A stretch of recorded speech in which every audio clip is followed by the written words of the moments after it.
$1,188,064. That is the real 30-year renter bill in this investigation. Not the rent you see on the listing. Not the clean number in your head. The real number after rent hikes, fees, and lease churn. The shock is this: the hidden part is $500,464. $500,000 hidden inside renting? How is this real? Here's the math. Start with the typical US rent, $1,910 a month. Most people do the mental shortcut. 1910 times 12 times 30 years. That equals $687,600. Painful, but understandable. Now add the part nobody advertises. Raise the rent 3% a year. Add $150 a month in recurring rental fees. Add $12,000 across applications, deposits, movers, utility resets, and lease cycle friction. The bill becomes $1,188,064. Industry says renting is flexible. The math says renting is a subscription with no payoff date. That framing is aggressive. Renting gives people mobility, lower responsibility, and protection from surprise repair costs. A renter does not replace the roof. A renter does not pay closing costs. A renter is not trapped in a mortgage when interest rates spike or home values fall. In 2026, with mortgage rates still around 6%, renting can be the rational choice. Renting can be rational for a season. The trap is pretending it is neutral for 30 years. A landlord does not charge rent because the building is sentimental. Rent is priced to cover debt, taxes, insurance, maintenance, management, vacancy, and profit. The renter pays the system. The owner keeps the asset. That is not lifestyle. That is balance sheet math. Verdict 002 is this: renting is not cheap. Renting is not just the monthly payment. Renting is a financial product that transfers inflation risk to you, turns housing into a forever bill, and blocks the most common middle-class wealth pipeline in America. The three hidden truths are simple. 1. The rent never ends. 2. The fees are not small when compounded. 3. No equity is not zero. No equity is the most expensive line item. But people rent because buying has become brutal. Home prices are high. Down payments are high. Mortgage rates are high. So where exactly is the hidden math? It begins with the lie of the flat rent. Rent is advertised as a monthly number. Your brain hears $1,910. But housing is not bought 1 month at a time. It is bought across decades. If your rent stayed frozen for 30 years, the total would be $687,600. But leases reset. 3% annual increases turn that same rent into $1,090,429. The hidden inflation cost alone is $402,829. Annual rent increases are not theft. They reflect real costs. Property taxes rise. Insurance rises. Labor costs rise. Utilities rise. Repairs rise. Landlords have mortgages too, and many small landlords operate on thinner margins than renters imagine. If a building's expenses rise, the rent has to adjust or the building deteriorates. Stable housing supply requires financially viable housing providers. That defense sounds reasonable until you notice who is protected. The landlord passes rising costs forward. The renter absorbs them. A homeowner with a fixed-rate mortgage has a principal and interest payment that is locked. Taxes and insurance move, yes. Repairs happen, yes. But the core mortgage payment has a finish line. Rent has no finish line. The renter is not just paying for shelter. The renter is renting access to stability while stability itself gets repriced every renewal. So hidden truth 1 is that rent is not a price. It is a reset button. Exactly. A mortgage amortizes. Rent escalates. In our model, the renter begins at $2,060 a month after adding $150 in recurring fees. After 30 annual 3% increases, that all-in monthly bill becomes about $5,000 a month. The renter did not upgrade into a mansion. The same basic housing line simply followed the pricing machine. But the renter also avoided the buyer's costs. A buyer putting 20% down on a $408,800 home still borrows $327,040. At a 6.3% 30-year mortgage, principal and interest are about $2,024 a month. Over 30 years, that buyer pays about $728,744 in principal and interest, including roughly $401,704 in interest. Buying is not free wealth. Banks get paid too. Correct. Banks get paid. But the buyer is buying down a loan attached to an asset. The renter is paying down somebody else's loan attached to somebody else's asset. That is the difference. At the end of 30 years, the buyer has a house, or sale proceeds, or equity. The renter has receipts. Renting only wins if the renter aggressively invests the down payment and every monthly savings difference. The industry sells flexibility. It does not sell the discipline required to make renting financially equal. Hidden truth 2, fees. This is where the listing price becomes fiction. Application fees. Admin fees. Parking fees. Trash fees. Pest fees. Pet rent. Convenience fees for paying rent. Technology fees. Amenity fees. Move-in fees. Month-to-month premiums. Air filter fees.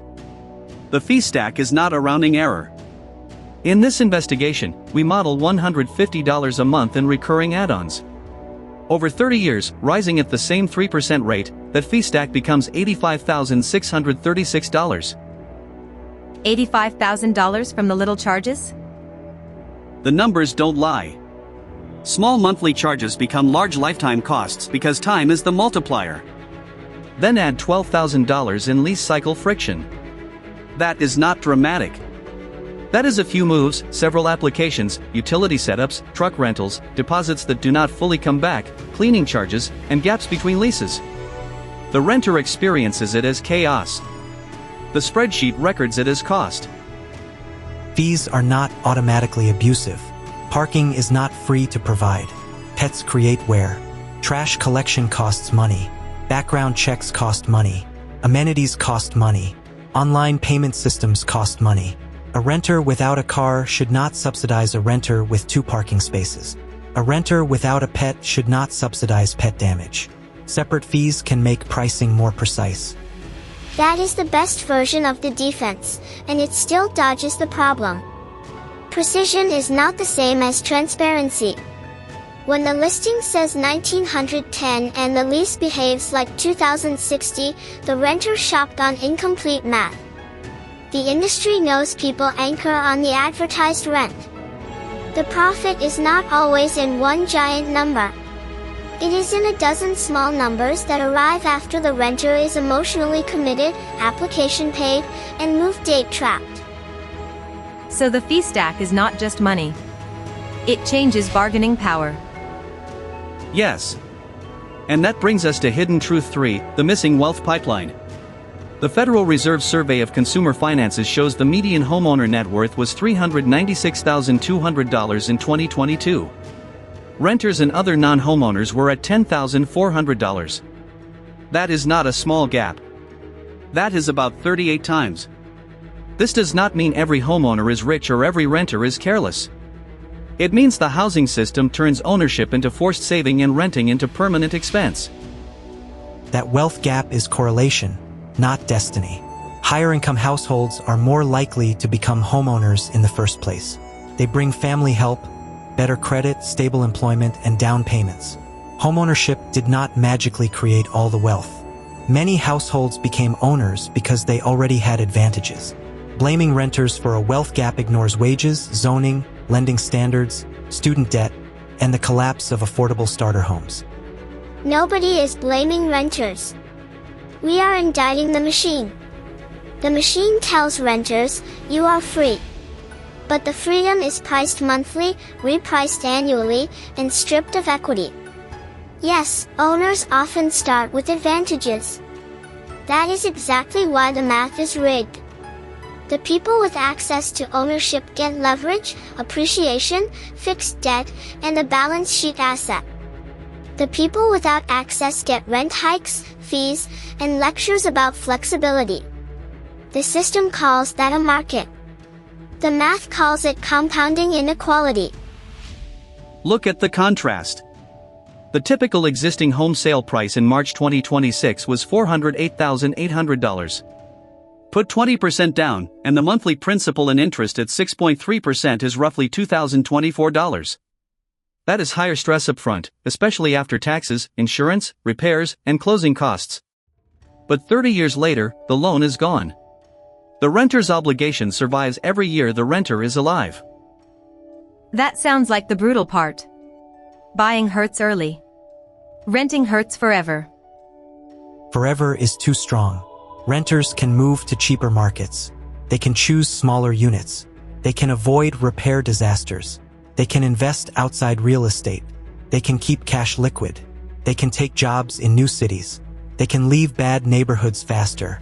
Housing ownership also concentrates risk in one asset.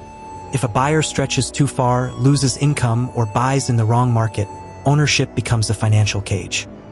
And the renter's cage is renewal season. The renter can move, but moving costs money.